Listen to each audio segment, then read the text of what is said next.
This argument sounds smart, but it misunderstands the Bible in the most basic way. Listen up. If you think being gay is a sin because Leviticus says so, you better take a closer look at the fine print, my friend. Because if you honestly expect the gay people to follow this rule, then you're going to have to change a lot of things too, because I can guarantee you're a frequent offender as well. Let's just start with the fact that this is a book of Old Testament Jewish law, made for the Jewish people of ancient Israel, not a Christian rule book for today. But let's dive into the nitty-gritty, shall we? You better not be eating bacon, pork, or ham, because pigs are totally unclean. No shrimp, lobster, or crab for you either, because shellfish are abominations. Eating fat from meat, that's off. Don't even think about shaving your beard or sideburns. Tattoo, nope, that's forbidden too. And what about your outfit? Are you wearing clothes made of mixed fabric? That's against the rules, folks. Are you charging interest on loans? You gotta stop that. No working. So they're saying if you follow the Old Testament law, then you need to follow all of them. But Christians, that is not at all how Scripture is structured. Not every law is the same. We know this. There are ceremonial laws like food and clothing, and there are moral laws to keep us holy, designed to help us know how to live.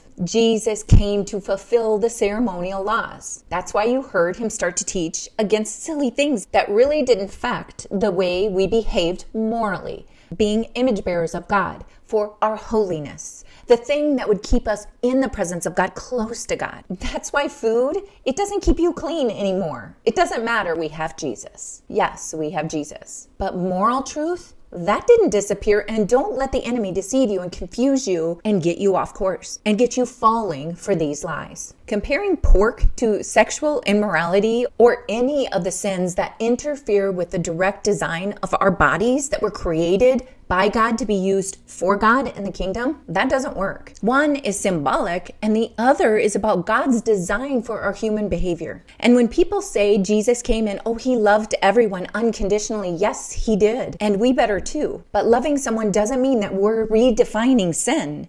Biblical moral teaching straight out of the Bible, in the Old Testament and the New Testament. Jesus loved sinners constantly, but he never called sin righteous. He never said it was okay. That's why he died for us. And love doesn't erase the truth. It calls us higher. It convicts us to be more Christ-like. And think about this.